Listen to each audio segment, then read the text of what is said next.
வணக்கம். ஷர்குருவே சரணம். உங்கள் அன்பு நண்பன் தேனி பாலா. இன்றைய பதிப்பு பார்த்தீங்கன்னா, ஐயனுடன் 24 வருடங்களுக்கு முன்பாக அற்புதமாக பயணித்த ஒரு அருமை பெண்மணியின் கதையை பற்றி தான் பேசிட்டு இருக்கோம். கதை என்பதை விட நிஜம். இது கதையல்ல, நிஜம்.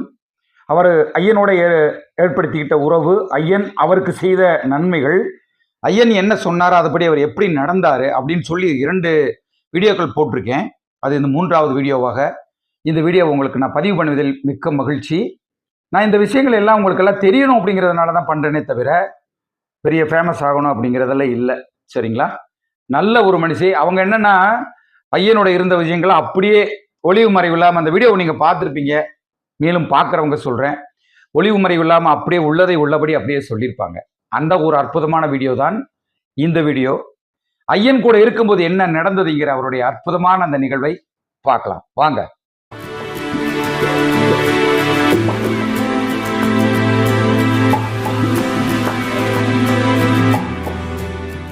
இந்த வீடியோ உங்களுக்கானது, ஐயனுடைய கருணைக்கானது. ஞான வள்ளல் சர்க்குரு அவரோடு என்ன விதமான விஷயங்கள் எல்லாம் நடத்தினார், அவர் இருக்கும்போது எப்படி நடந்தது, 24 வருடத்திற்கு முன்பாக நடந்த ஒரு விஷயத்தை பாருங்கள், இனிமையாக கேட்கலாம். தொடர்ந்து உங்களுடைய அனுமதியும் உங்களுடைய அன்பும், வீடியோவை சப்ஸ்கிரைப் பண்ணி ஷேர் பண்ணுங்க. கருணை கூர்ந்த அடுத்த ஸ்டெப்புக்கு நாம் போகிறதுக்கு மிக அற்புதமாக இருக்கும். யாருமே நிறைய பேர் பார்த்தீங்கன்னா ஒரு 50% பேர் சப்ஸ்கிரைப் பண்ணாமல் பார்க்குறீங்க. நீங்கள் சப்ஸ்கிரைப் பண்ணும்போது எனக்கான ஒரு அற்புதமான உற்சாகம் கிடைக்கும். மக்களுக்கு அதை கொண்டு போய் சேர்க்கறதுக்கு எனக்கு மிக சந்தோஷமாக இருக்கும். வாங்க வீடியோக்குள்ளே போங்க. அந்த வீடியோவை பார்த்துட்டு உங்கள் கருத்துக்களை பதிவு பண்ணுங்க. நன்றி. சரி சாமி, நான் கொஞ்சம் வேலைக்கு பார்க்குறேன், நீங்கள் உட்காந்துக்கு மாற்றுக்கிறீங்க உட்காந்து. அப்புறம் போய் கொஞ்ச நேரம் கொத்தினார், மண்வெட்டி எடுத்து கொத்திட்டு அப்புறம் வந்து சாமி இங்கே வா அப்படின்னாரு. அன்றைக்கி வெள்ளிக்கிழமை நாங்கள் ஆதிபராசக்தி மேல்மருவத்தூருக்கு வருஷம் மாலை போட்டு போனதுனால வெள்ளிக்கிழமையான சிவப்பு கலர் சேலை தான் கட்டுவேன். அன்றைக்கி ஒரு காட்டன் புடவை, சிவப்பு கலர் புடவை கட்டிட்டு போயிருக்கு. அப்புறம் இங்கே வாசாமின்னு கூப்பிட்டாரு. வந்தேன். அப்புறம் அந்த பாதக்கல் மேலே ஏறி உட்காருனார். நல்லா நாட்காலி மாதிரி இருக்குது, கீழே சமமாக இப்படி ஒரு கல் இருக்குது. ஏறி உட்கார்ந்தேன். நான் எப்பவுமே அவர் இதான் சொன்னாருன்னா சிரிப்பாவே இருக்கு, எனக்கு வேடிக்கையா இருக்கு. அப்புறம் ஏறி ஒரு மாதிரி இப்படி உட்கார்ந்தேன். இப்படி உட்கார்ந்த உடனே இப்படி உட்கார்ந்து இருக்கிறேன் சொல்லி கேட்டா, நிமிந்து உட்காரு அப்படின்னாரு. நல்லா நிமிந்து நேரம் இப்படி உட்கார்ந்தேன். உட்கார்ந்த உடனே இப்படி நேரம் உட்காந்து அப்படி நல்லா உட்காரு அப்படின்னா நல்லா இப்படி நிமிந்து உட்கார்ந்த உடனே அங்கே இருக்கிறவங்கள டேய் சாமிங்களா எல்லாம் வாங்கடா இங்கே அப்படின்னாரு. அந்த சமையல் செஞ்சுட்டு இருந்தவங்க எல்லாம் ஆம்பளைங்க பொம்பளைங்க எல்லாரும் வந்தாங்க. வந்தோடனே என்னை பார்த்துட்டு, பார்த்தீங்களா இதுதான்டா ஆதிபராசக்தி அப்படின்னு என்னை காட்டினாரு. அவங்களும் பார்த்தாங்க. பார்த்துட்டு டேய் இந்த ஆதிபராசக்தி பின்னாடி என்னடா இருக்குது அப்படின்னாங்க. ஒரு சின்ன கொம்புக்கு ஒரு வேப்ப மரம், சின்ன மரம் பின்னால் தொழில் விட்டு மேலே தலைக்கு மேலே போயிருக்கு. அப்போ தான் நானே பார்த்தேன், அந்த மரத்தை பார்க்கல. சாமி வேப்ப மரம் இருக்குது சாமி, அந்த வேப்ப மரம் எல்லாம் என்ன கலரில் இருக்குது அப்படின்னாரு. ஒரு வேகமாக பச்சை கலர் அப்படின்ட்டேன். அவருக்கு உடனே கோவம் வந்து ஒரு கெட்ட வார்த்தையை திட்டினார். திட்டிட்டு எங்கடா அது பச்சை கலராகவே இருக்குது, நல்லா பார்த்து சொல்லுடா அப்படின்னு. ஒருத்தரும் பேசலை. சிவப்பு கலர் தான் பச்சை, லைட்டாக தாண்டா பச்சையாக இருக்குது, உளுந்து சிவப்பாக இருக்குது, அது கூட தெரியாதா, அதாண்டா ஆதிபராசக்தி, லைட்டாக சிவப்பாக தாண்டா இருக்குது, பச்சை கலர் இருக்கிற பாருன்னு ஒரு கெட்ட வார்த்தை மறுபடியும் அவனை திட்டிட்டு, அப்படி எல்லாரும் பார்த்துட்டீங்களா அப்படின்னு பார்த்து சரி. அப்போ தான் சொன்னார், இறந்து மாரியம்மா அப்படின்னாரு. அன்னையிலேருந்தே என்ன மாரியம்மான்னு கூப்பிட்டாரு. அதுக்கு முதல்ல வாசாமி போசாமின்னு தான் கூப்பிட்டுருந்தாரு. வாசாமி உட்காசாமி வந்துட்டியா சாமி அப்படின்பாரு. அன்னையிலேருந்து என்ன மாரியம்மா, வா மாரியம்மா போனோன்னு வா மாரியம்மா. ரொம்ப அற்புதமான ஒரு நிகழ்வு. இதெல்லாம் கேட்கறதுக்கு எங்களுக்கு கொடுத்து வச்சிருக்கோம் நாங்கெல்லாம். ஐயனுடைய அந்த ஒவ்வொரு கருணையும் நான் உங்க வாயால இது நானா பண்ணணும்னு எனக்கு இல்லவே இல்லை. அந்த எண்ணத்துல எப்படி நம்ம சேனல் மூலமா இணைஞ்சோம்.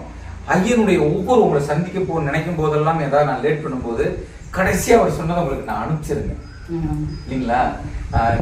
கலைமகள் தான் பாடம் படிக்கணும்டா சாமி, தடம் பார்த்து போடா சாமின்னு சொல்லியிருந்தாரு. தாமதிக்க கூடாதுன்னு சொல்லியிருந்தாரு. இதெல்லாம் நம்ம என்ன சொல்றது, யார் பதிவு போடுறதுன்னே தெரியல. அதுதான் இன்னைக்கு குரு ஐயனுடைய குருவுக்கு உகந்த நாளைங்கிறதுனாலதான் இன்னைக்கு இவ்வளவு தூரம் எடுத்துட்டு இருக்கோம். இப்போ ஐயன் இப்போ 20 வருஷத்துக்கு மேல ஆயிடுச்சு. இடையில இப்ப 24 வருஷம் ஆயிடுச்சு வச்சுங்க. 3 வருஷம் தொடர்ந்து போயிட்டு இருந்தேங்க. சரி. அதுக்கு பின்னாடி கொஞ்சம் குடும்ப சூழ்நிலையினால போக முடியல, அப்புறம் விட்டுட்டேன். அப்புறம் அப்போ வருஷத்துக்கு ஒருக்கா எப்படியும் போயிடுவேன். அதாவது நானாக அப்பெல்லாம் தனியா போயிட்டு இருந்தேன். அது தனியா போகும்போது வந்து எல்லாத்துக்கிட்டையும் சொல்லுவேன், இந்த வள்ளலார் சொன்ன மாதிரி கடை விரித்தே கொள்வார் இல்லை அப்படிங்கிற மாதிரி நான் போயிட்டு வந்து இங்க ஒரு சித்தர் இருக்காரு பழனி இடும்பன் மலையில ஆமா போயிட்டு வாங்கன்னு சொன்னா யாருமே விரும்பல, யாருமே அது ஒரு பொருட்டை நினைக்கல. அப்புறம் இடையில 1-2 பேர் போனாங்க, இங்க தடாத்துக்கு போனாங்க. நான் சொன்னதுக்கு அப்புறம் போய் ஒவ்வொருத்துக்கும் ஒவ்வொரு அனுபவம் கிடைச்சிருக்கு. எங்க சொந்தக்காரர் நெருங்கின சொந்தக்காரரு ஒருத்தர் போயிருக்காரு. அப்ப அவர் அரசியல் இருக்காரு. அவர் போன உடனே அவருக்கு சொல்லியிருக்காரு, அப்போ மோகன் தோட்டத்துல இருந்து போய் சாமி கரை வேட்டி கட்டியிருக்கேன், பார்த்து போடா, நேரா தெக்க போய் மேக்க போய் தெக்க போ அப்படின்ற அந்த பொடியிலே சறுக்கி விழுந்துடாதே, சறுக்கி விழுந்தீங்கன்னா கரை வேட்டி கட்டியிருக்கேன், நீ எழுந்திரிக்க முடியாது அப்படின்னு சொல்லியிருக்காரு. அரசியல் வாழ்க்கை சரிஞ்சு விழுந்துட்டீங்கன்னா எந்திரிக்க முடியாது, பார்த்து போடா சாமின்னு சொல்லியிருக்காரு. வந்து சொன்னாரு, ரசக்க சாமி சொன்னாருன்னு சொல்லி சிரிச்சாரு. ஆனா அது எந்த அளவுக்கு அவருக்கு உண்மையாச்சோ இல்லையான்னு எனக்கு தெரியாது. அவர் தான் சொல்லணும் இல்லையா? நம்ம சொல்லக்கூடாதுல்ல, அவர் தான் சொல்லணும். அவர் சொன்ன மாதிரி சரிக்கு விழுந்துட்டாரா விழுகலையா எழுந்துட்டாரா என்ன கிடைக்கும் அவரை பார்க்கறதுக்கு. இப்போ அவர் வந்து அடிக்கடி போயிட்டு வர்றாருங்கிற மாதிரி ஒரு தகவல் கிடைச்சது எனக்கு. அது உண்மையா பொய்யான்னு தெரியல. சந்திக்க தடாக்கள் தான் இருக்காரு. எங்க நிறைய சொந்தக்காரர் இருந்தாலும் இப்போ எனக்கு அவரு பப்ளிக்கா சொல்ல முடியல. அதனால இப்ப போயிட்டு அடிக்கடி போயிட்டு இருக்கிறாரு கணக்கன்பட்டிக்கு அப்படின்னு ஒரு தகவல் கிடைச்சது. ரொம்ப சந்தோஷப்பட்டேன், பரவாயில்ல போறாரு அப்படின்னு. அப்புறம் அதுக்கு முதல்ல வந்து இரும்பன்மலையில் இருக்கும்போது நானும் எங்க வீட்டுக்காரோட அத்தை அவங்கள ஒரு நாள் போனோம். கூட இன்னொருத்தர் சொந்தக்காரத்தை கூட்டிட்டு போனோம், ஃபேமிலி ஃப்ரெண்டு 3 பேரும் போனப்போ அன்னைக்கு தைப்பூசமா வைகாசி விசாகமா எனக்கு நினைவில்லை அதெல்லாம். ஆனா கூட்டம் நல்ல கூட்டம். இடும்பன் மலையில பாத யாத்திரை நிறைய பேர் வர்றாங்க. கோயில் நிறைய தைப்பூசம் தேர்ல அப்பல தைப்பூசம் இல்லை, வைகாசி விசாகம் இல்லைன்னா பங்குனி இதுல ஏதோ ஒண்ணு இருக்கலாம். அப்புறம் எல்லாம் பாத யாத்திரை வந்து சமையல செஞ்சு சாப்பிட்டுட்டு நிறைய பேர் இருக்காங்க. அப்போ வந்து மதுரையில இருந்து ஒருத்தர் வருவார், அவர் செட்டியாருன்னு சொல்லி எனக்கு ஞாபகம். அவர் தான் ஒரு பெட்ஷீட் கொண்டாந்து கொடுத்துருக்காரு. அவரோட மகளுக்கு சாமி தான் கல்யாணம் பண்ணி வச்சாரம்மா. சொல்லுவார், சாமி தான் கல்யாணம் பண்ணி வச்சாரு. கல்யாணம் முடிஞ்சு மருமகன் வந்து இது ஏர்போர்ட்ல வேலை இருக்கிறாரு டெல்லியில. ஏர்போர்ட்ல இருந்து 2000 ரூபா, அப்பவே 2000 ரூபா, 2021-22 2000 ரூபான்றப்ப எவ்வளோ காஸ்ட்லியா இருந்தது. அந்த பெட்ஷீட்டை நல்லா டொயின் போட்டு வரைஞ்சு கட்டி கழுத்து தான் போட்டிருக்காரு. அதையும் போதிக்கல. அவர் சொன்னார், 2000 ரூபா பெட்ஷீட்டுங்க போத்திக்கல, அதை ஒரு கயிறு போட்டு கட்டி கழுத்தை சுற்றி போட்டிருக்காரு பாருங்க அப்படின்னாரு. அப்புறம் அன்னைக்கு போய் அந்த இடும்பன் மலையில பாறை மேலே படுத்திருக்காரு, மூட்டை இறக்கி வச்சுட்டு. நானும் அந்த அம்மாவும் எங்கள் வீட்டுக்கார அத்தை 2 பேரும் போய் உட்காந்து பார்க்கும்போது ஒரு சின்ன பாம்பு குட்டி நினைச்சிட்டு வருது. எல்லாரும் அடிக்க போகிறாங்க. அடிக்க போகும்போது அடிக்காதீங்க, அதையே அடிக்கிறீங்க விட்டுருங்க அப்படின்னா விட்டுட்டாங்க. அது நானும் சொன்னேன், அதையே அடிக்கிறீங்க அதையே அடிக்கிறீங்க விட்டுருங்க, குட்டி தானே அப்படின்னு சொன்ன உடனே அந்த அம்மாவும் அதை பாம்பு குட்டின்னு 2 பேர் பேசுகிறோம். பார்த்துட்டு அடிக்க போகிறாங்க ஆம்பளைகளை, அடிக்காதீங்க அப்படின்னு சொன்ன உடனே அது போய் சின்ன ஒரு கேப் இருந்துச்சு பாருங்களுக்குள்ள, அது அந்த இதில் உள்ளே போயிடுச்சு. சரி அது உள்ளே போயிடுச்சுன்னு அடிக்க முடியாது அப்படின்ட்டு விட்டுட்டோம். இவர் வாட்டுக்கு நல்லா தூங்குறாரு வெயிலில் படுத்து பாறை மேலே. நாங்கள் உட்காந்துட்ருக்குறோம். அப்புறம் அதுக்கு சாயந்தரம் எல்லாரும் மறுபடியும் மலாடி அந்த தோப்புக்குள்ளே இருக்கிற ரூமுக்கு வந்துட்டோம். ரூம்கிட்ட வந்தப்போ எல்லாரும் நான் போகிறேன் நீ போகிறேன்னு போய் கேட்டாரு. எல்லாம் சொல்லிட்டாங்க. நானும் போயிட்டு வர சாமி இல்லை இன்னைக்கு போகாது இருந்துட்டு போட்டுட்டாரு. இருந்துட்டோம். அன்னைக்கு இன்னும் வேண்டாம் போக வேண்டாம் இருந்துருக்கோம் அப்படின்ட்டு இருந்துட்டோம். நானும் அந்த அம்மா 2 பேர் இருந்துட்டோம். ரூம்குள்ளே வந்து ஒரு டேப் கட்டில் அவர் படுத்துருக்காரு. இந்த பக்கம் ஒரு பச்சை மட்டை தென்னை மட்டை பின்னி போட்டிருக்கு, அது மேலே நாங்கள் 2 பேர் படுத்துருக்கோம். அதுக்கு அந்த பக்கம் மூட்டை பெரிய மூட்டை வச்சிருக்கு. ஃபேனை திருப்பி மூட்டைக்கு போட்டு விட்டுட்டாரு. மூட்டைக்கு போட்டு விட்டாரு. எங்களுக்கு கார்த்தியில் உப்புசம், அவருக்கும் கார்த்தியில் உப்புசம். நல்லா வேத்து கொட்டுது. நான் என்னங்க இந்த சாமியே எப்படி கட்டில படுத்துருக்காரு, ஒன்று அவருக்கு போட்டிருக்கணும் இல்லைன்னா எங்களுக்கு போட்டிருக்கணும். எங்களுக்கு போடாமல் அவருக்கும் போடாமல் அந்த அழுக்கு மூட்டைக்கு போட்டுக்க அந்த அழுக்கு மூட்டைக்குள்ள என்னதான் இருக்குது அப்படின்ட்டு நான் திட்டுறேன்.